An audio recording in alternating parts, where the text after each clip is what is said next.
Hello, I'm Doyle. You're listening to Spirit Talk Show, bedtime stories for grown-ups. I almost got it right that time, Howie. Almost. Almost. Okay, let me try it again. You're listening to Spirit Talk Show, bedtime stories for grown-ups. Hey, all right. That's pretty good. Second time's a charm. Second time's, okay. Second chime, 14,000 time. Anyway, if you guys would like to get involved, you can go to spirittalkshow.com, find all the information about the shows there, and of course, you can maybe come on the show and read some stories. And of course, I like to have guests in the studio. And the guest in the studio, I think now we can officially call you a co-host. What do you think? Oh, that's really nice of you. Okay. Because that's fine with me. Yeah, so I think, because what we're doing this season is we're trying to get people's authentic real stories, and then we're going to read some AI stuff too. But, something I want to ask you about, Howie. Uh-oh. So you are one of the best fathers I know. And you're not a father. I know you're going to say that, but the relationship with your kids, they worship, not your kids, but the kids, your nieces and the nephews. So Nieces and nephews, yeah. So I'm a fatherly figure for sure, yeah. Sure. And you're in their life like almost daily, right? Almost daily, yeah. Well, maybe. Well, when I'm when I'm home, yeah. Yeah. Why aren't you home? Where are you, you pervert? Okay. Yeah, he's doing that too, I'm sure. No, he's at my house. Because you're one of your nephew, I don't want to say his name, just absolutely worships the ground you stand on, right? He's just the sweetest kid ever, and he gets excited when he sees me, and his mom says, gosh, he doesn't get excited about anybody else. Yeah. So that's really sweet. Wow. I don't know what I'm doing right, but I'm doing something right. I think it's just because you're kind and you're sweet and you just connect with them in an authentic way, and it's just, you're present with them, and a lot of people, when the kids are around, they're really just kind of saying, oh, go play or go talk to your friends. They're trying to dismiss them, right? Yeah, we spend quality time together. I mean, he even if it's just like hanging out in my room and watching TV or whatever, he's like, we're just lounging on the bed watching the anime or something like that, and that's good enough for him. Well, maybe it helps. Did you like the same things? Did he like Star Trek? We like a lot of the same things. Yeah. Do you like Star Trek? I love Star Trek. Does he like Star Trek? Not yet. Although he'll get there if I have anything to do with it. But just recently introduced him to a pretty iconic movie, and he loved it. Oh, it's off the top. I already. Hey, you guys. Goonies. Goonies. He loved Goonies. And yeah. So, I mean, he's 7, so he's 9. 9. He understands the movie. He had a lot of questions about the movie. He was analytical about the movie. And he loved it. He thought it was great fun. I mean, because it was great fun when I was a kid. When I was his age and I saw that movie, I loved it. It was okay. It was great fun. Well, I mean, when I met him, he was really excited about that movie, and I'm trying to think of the movies like that he should watch. Like, what are the if you see the Goonies, what else should you? Well, see? I mean, there's always E.T. I think E.T. is a classic that anybody would love. Their sensibilities are a little different. I mean, he might look at E.T. and say, "Oh my God, that's so fake," but he's at that age where he can see beyond that, and he can see a storyline and see the importance in a storyline. So my son really loved the show Cobra Kai. Oh yeah. And then since then he's watched all the Karate Kids. Yeah. And he loved them, of course. So, well, we're going to read some stories, right? Okay. And I think we should do some scripts. Okay. I don't want to get goofy today. Scripts are fun, yeah. We also have somebody else in the studio, but I don't think he's going to talk. Nick is in the studio with us too. Say hi, Nick. Hi. Okay, yeah. The microphones don't work like that, Nick. Okay. So now he's waving. He's waving. Wait, you're college educated? Okay. You have the face for radio though, so okay. I'm joking. He's gorgeous. Maybe not the facial hair, but I mean, no. But he's shaving that off. He just got a job. Okay. Anyway. Okay. So let's do the script, right? Okay. And we're just going to read the prompt and say it's a script with 2 male characters. Okay. That begins as a mystery, but takes a humorous, benign turn. Okay. So, So it's called the So case. you're reading the prompt before the script this time? Well, for scripts, we usually did that for scripts. Have you, really? So you obviously don't listen to my show. I don't right? listen to your show, no. Yeah, who does? Okay, All 10 people. Both you people listening, there's a little more than 10, but yeah. Actually, there's a lot more than 10. Yeah, So there's quite a few more. shut up. Yeah. Okay. I started to get an audience in Ireland because of my dad's show last week. So, okay, so there's two characters. We've got Nathan, who's a practical, skeptical guy in his 30s. Elliot is a bit of a conspiracy theorist, excitable in his mid to 30s. So which one do you want to be? I think I'll be Nathan. I think I relate more to Nathan. Okay, so scene. Nathan's living room, dimly lit. A coffee table with snacks and a half-empty bottle of wine sits in the front of the couch. Faint scratching noise can be heard intermittently. The room is quiet, except for the occasional scratching sound. Nathan is sitting on the couch. Okay, sit on the couch. Okay, there, that's sitting good. on the couch. Flipping through a magazine. Okay, sound effects. Elliot stands near the window, peeking through the blinds nervously. Okay, there it is again. Did you hear that? Yeah, it's probably just the wind. The wind doesn't scratch. Nathan, scratching implies claws. Or worse. Worse than claws? What, like tentacles? You joke, but you never know. I read an article about interdimensional beings. Oh, here we go. There was an article about interdimensional beings. Okay. Yeah. And how they slip through the weak points in the fabric of reality.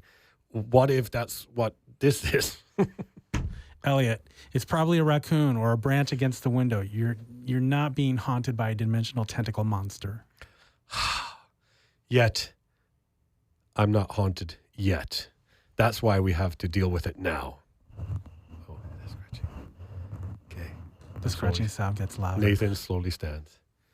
Fine. That's not wait, even. that's me. That's your part. Fine. Let's investigate. Grabbing a broom from the corner. Good luck. I'll have your back. A broom? Seriously? That's better than nothing. They tiptoe through the door, leading to the backyard. Nathan turns the knob slowly and opens it, revealing a pitch dark. That doesn't really work. That doesn't. Who says pitch dark? Pitch dark. Yeah. Pitch black. They step outside. Nathan. See anything? Not yet. It's too dark. Suddenly, a loud crash comes from the bushes. Elliot jumps and lets out a very unmanly yelp. Okay, you do it. Go ahead. That's you. Oh, that's me. Nathan flips on a flashlight and points it at the bushes. It said flashlight, right? Yeah. Okay. Okay, relax. Probably just something small and furry darts out of the bushes towards them. Elliot screams and swings the broom wildly. Nathan shines the flashlight, revealing a small cat meowing pitifully. It's a cat? Yeah, Elliot, a cat. Not an interdimensional tentacle monster. I mean, it could have been. You know, you don't know how these things start. Kneeling to pet the cat. Look, it's hungry. Poor thing's probably been stuck out here for hours. Do you think it's friendly? Friendlier than you, for sure. The cat rubs against Nathan's leg, purrs. Elliot hesitates, then crouches down cautiously. Hey, little guy. Sorry about trying to fight you with the broom. Apology accepted on behalf of the cat. Oh my gosh, you're so gay. Okay. You know, for a second there, I thought we were dealing with something, supernatural. Yeah, well, it turns out that the big mystery was just a stray cat. You should write that in your interdimensional beings journal.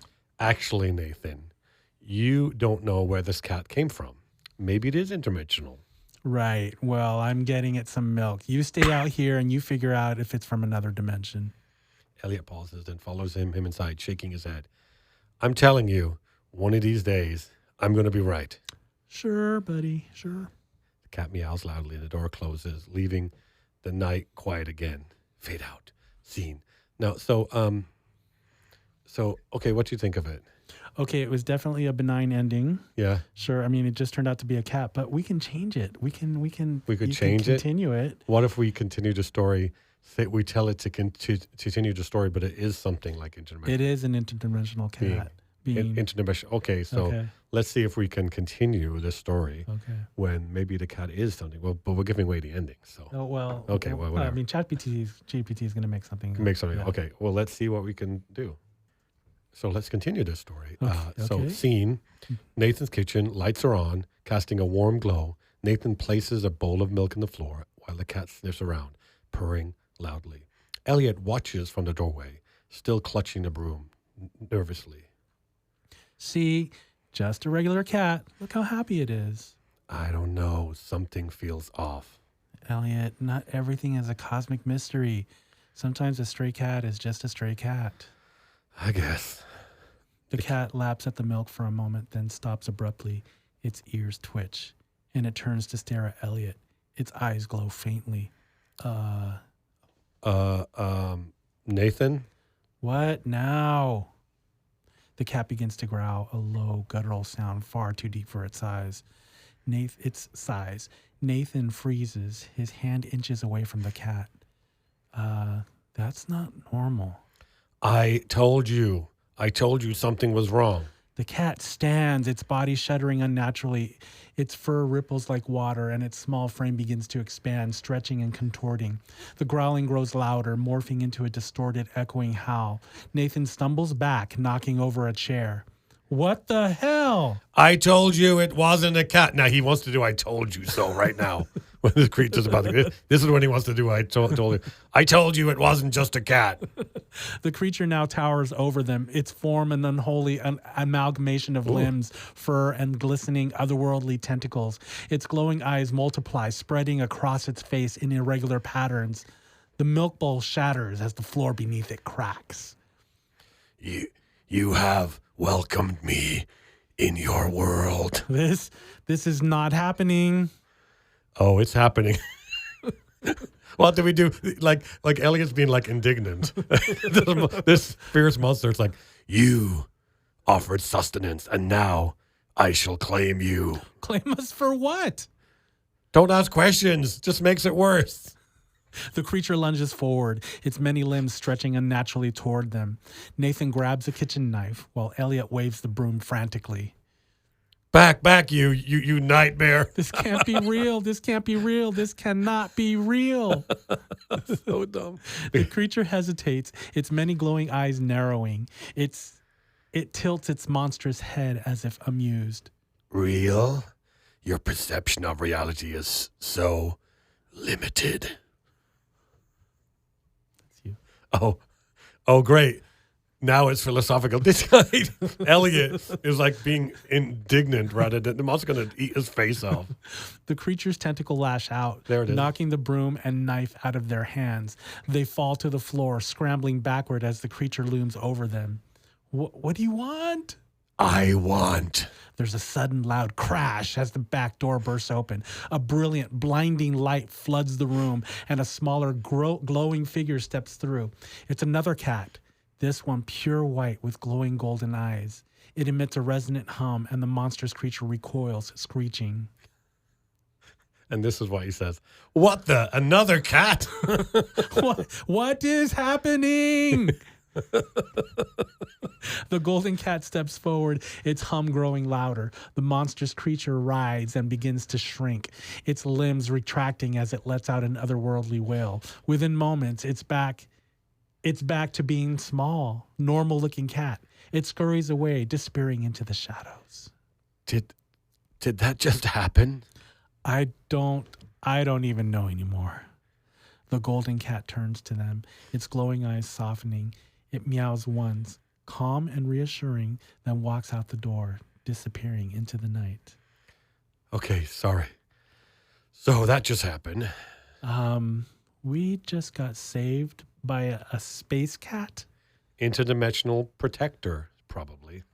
Okay, you were right. Oh, wait. I'm sorry. Can you say that again? You were right. Damn, I was right. They sit in stunned silence for a moment. The sound of distant meowing echoes faintly into the night. I'm moving tomorrow. Yeah, good call. Fade to black. Okay, that got cuter. Yeah, that was better, but I think it's so funny that Elliot's reaction is like, "Oh my gosh, what's this?" It's like he's mildly indignant. Like it's like somebody like spilled some water on his pants. Oh gosh, I gotta go to get changed now. Oh my god! This monster's like multiple tentacles and faces towards. He's saying, "Oh, what the heck is that?" It's like You think he'd be a little bit more scared? I think. Should we do a different script, or should we continue the script on a little more? Let's do a different script. Okay, let's see what we can come up with. All right. Actually, let's just. Nick had an idea to try to change this a little bit, so let's do one more installment of this script. Okay. Okay. So, are you going to read the expose? Sure. Scene: the living room. The golden glowing cat transforms into a majestic lion. Aslan, radiating light and power. Nathan and Elliot are still on the floor, staring in disbelief.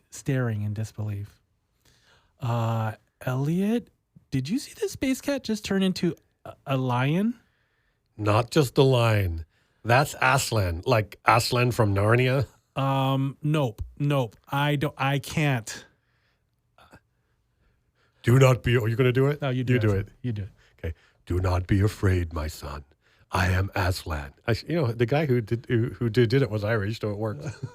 I have come to summon you for a great adventure. When I was oh, cool.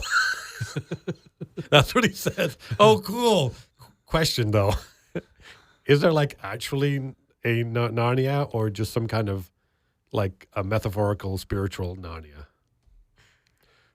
The true Narnia, of course. The land awaits you. Nope. This is not happening. Look, not to be rude or anything, but we kind of got plans. Plans. Yeah, plans. Not dying in a magical world filled with talking animals and constant wars. Exactly. We just bought tickets to the Queer Film Festival downtown, and tomorrow's brunch with the boys. The world of Narnia is in peril. Your courage, your strength, your love is all needed to save it. Love, buddy. The only love I got is for this guy, gestures to Elliot. And I'm not about to risk that for some ice queen or flying wolves or whatever's going on over there. Plus, we're halfway through watching Drag Race. We can't just leave in the middle of a season. That is criminal.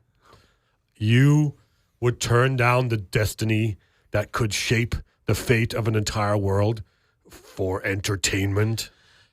It's not just entertainment. It's culture, and it's a vibe. And honestly, Aslan, you have seen what happens in Narnia. You go over there, and suddenly it's snowstorms and swords, and essentially existential crisis is like we can barely handle a haunted cat situation, let alone being kings of whatever. But you have hearts full of bravery, of potential. We're great. But listen, we're not the chosen hero types. We're more like, chosen to make margaritas and watch the sunset types. And maybe do a little karaoke. It is rare for mortals to refuse the call of destiny. Yeah, well, we're rare guys. So don't take it personally. We're just not Narnia people. Very well. I shall not force you. But know this. You would have been great kings. Thanks, big guy. That means a lot. Yeah, but we're already kings here. Aslan lets out a deep chuckle, his low light dimming slightly as it begins to fade away. May your days be filled with peace and your nights with joy. And may your days be filled with less ice queens.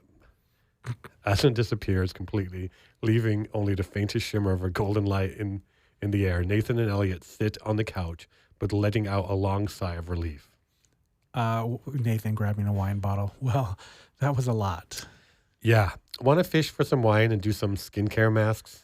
Absolutely. Glasses clink, clink, and faint sound of RuPaul's Drag Race is starting in the background. Imagine us as kings of Narnia. Oh, we'd be fabulous. The wardrobes would be immaculate.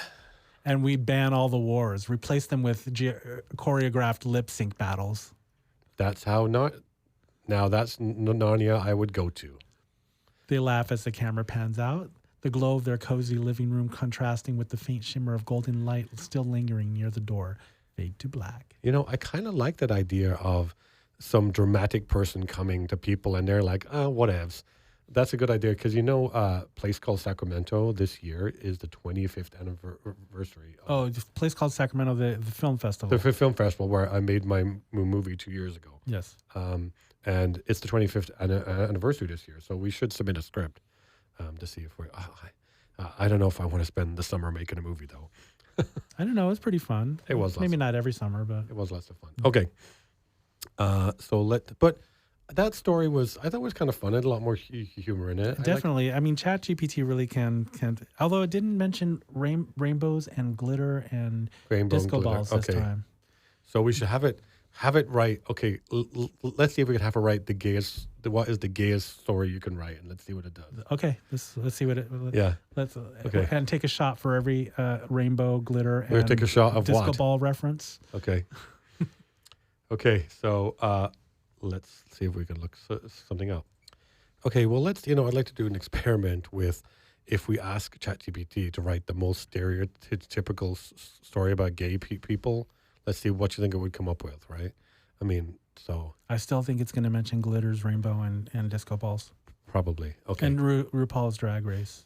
Okay, so it says, here's a gloriously over-the-top, stereo-laden gay story that leans into camp, extravagance, and unapologetic fabulousness. It's lighthearted, self-aware, and dripping with rainbow glitter. All Okay, right. so, okay, here we go. It's called, it's a script. Okay. All right. The Rainbow Royale.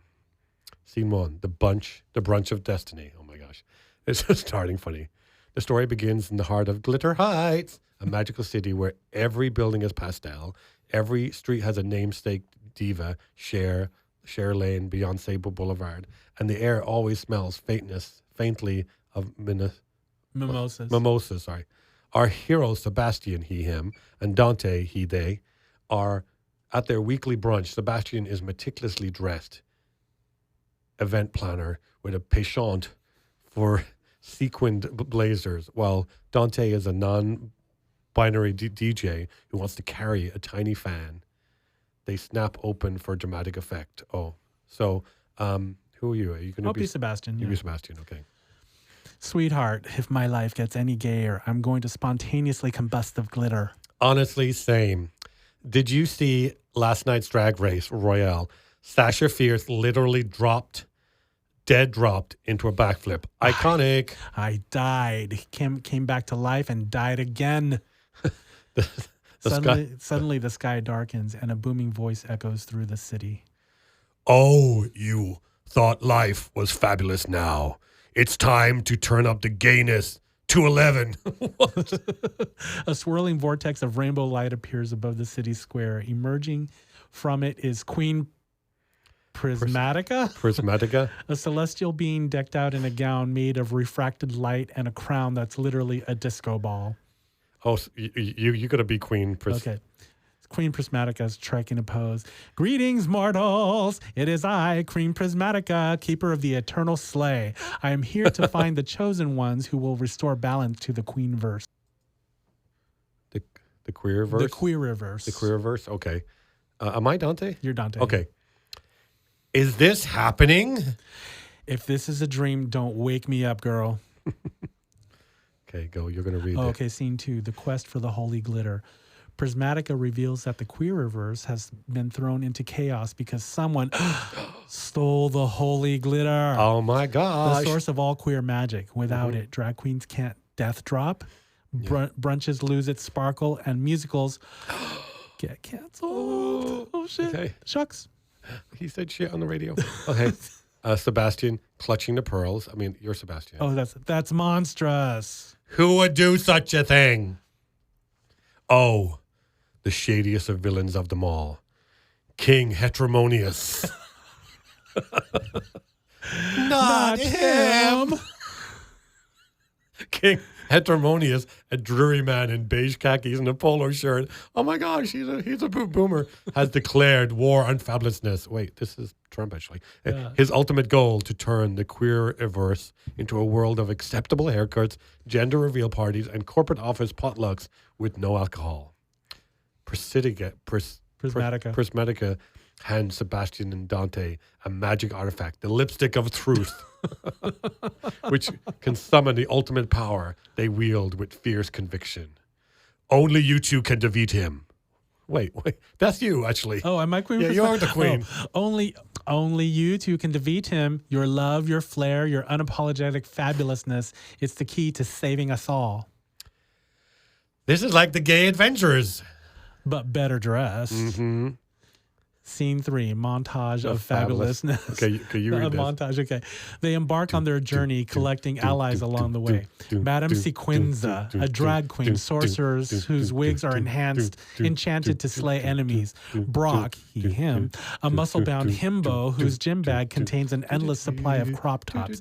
And Lila, her, a lesbian sword fighter who only listens to indie folk music and sharpens her blade to Hayley Kiyoko songs. Okay. Their journey includes a dance-off at the enchanted nightclub of Eternal Beats, escaping from a horde of basic zombies. They chant live, laugh, love, and throw pumpkin spice lattes, and defeating a Karen in the wildlands of customer service by summoning the manager of justice. That's funny.